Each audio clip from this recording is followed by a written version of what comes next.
fulfillment? That is a great question. Oh, do you want to go for it first? Or okay.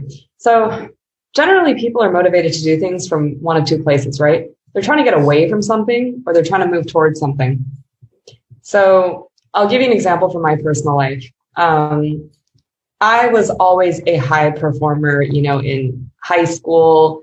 I started going to college when I was 15 and a half. And so I graduated pretty early and I got, the best grades and I was tutoring people who were much older than me. And then at my first job, I was hiring and training salespeople who were much more experienced and older than me. And so, my whole life has been about being a high performer.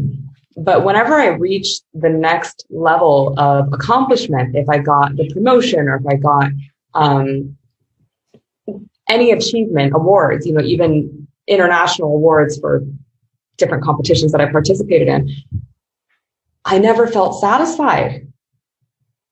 And it was coming from a place of pain called "you're not good enough," which I don't, blame my upbringing for, but it was really a part of the culture that I grew up in where people would really compare and be competitive because that's the number one thing that mattered, which maybe you can relate to. I know it's very similar in India also, this culture of just competitiveness and parents comparing their kids to each other in front of their own children, So my high performance was driven from a place of pain and getting away from, I need to prove that I am good enough.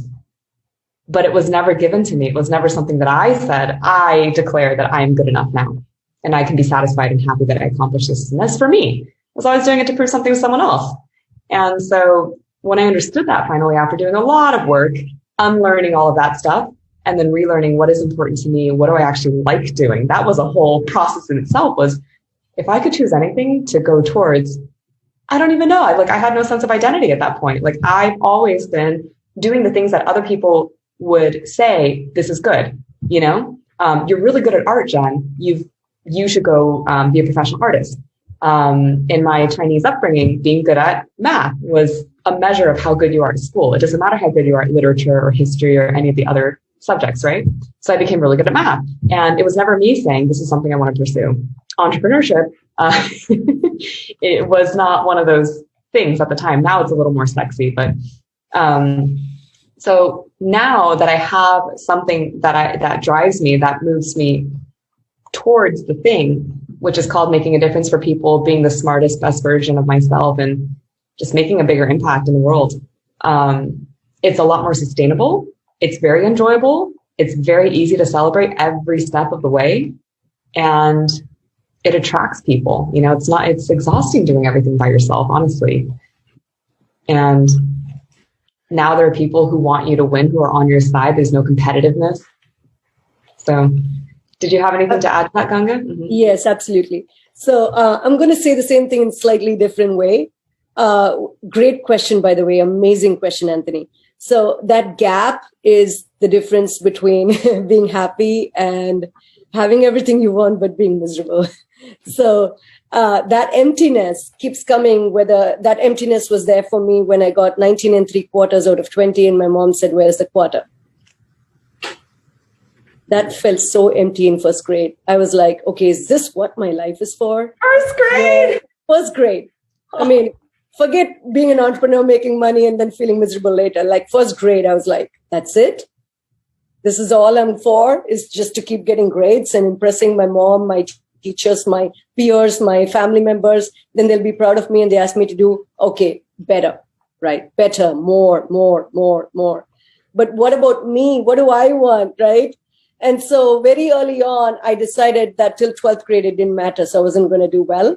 And then in 12th grade, I started doing extremely well because you couldn't get into college if you couldn't. So just the last test, I did exceedingly well. I was second in my school. I was 0.001% across India.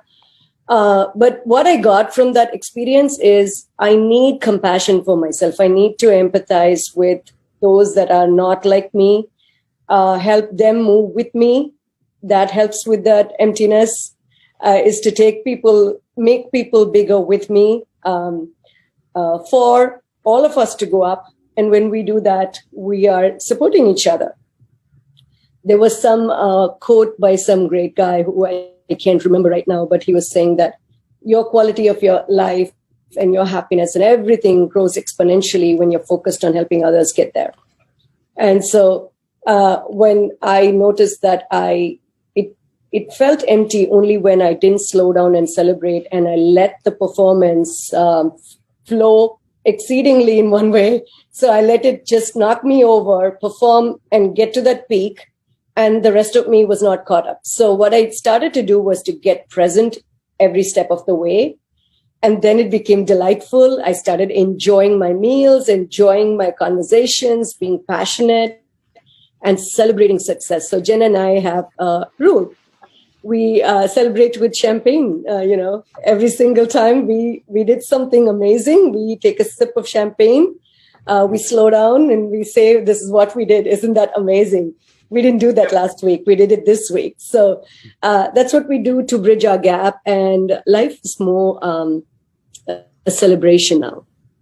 I want to just add to that. It's really important to always acknowledge the little wins, because with every single one, you've grown, right? And if you don't acknowledge them, then you're relating to yourself as an old version of yourself who hasn't had that growth. And then you're going to produce the results consistent with that old version that isn't the new version consistent with exactly. That old version from last week is not you today.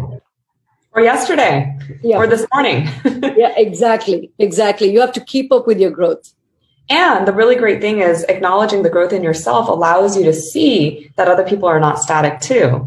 Like, for me, it's very easy to judge, especially the people who are closest to me in my life, my family, my husband, the people I see all the time as the same static way of being, when in fact, maybe they're not. And so acknowledging that I grow by the second allows me to actually reevaluate them for where they're at from moment to moment and relate to them as someone who is capable of growth and may not react the same way that they did yesterday.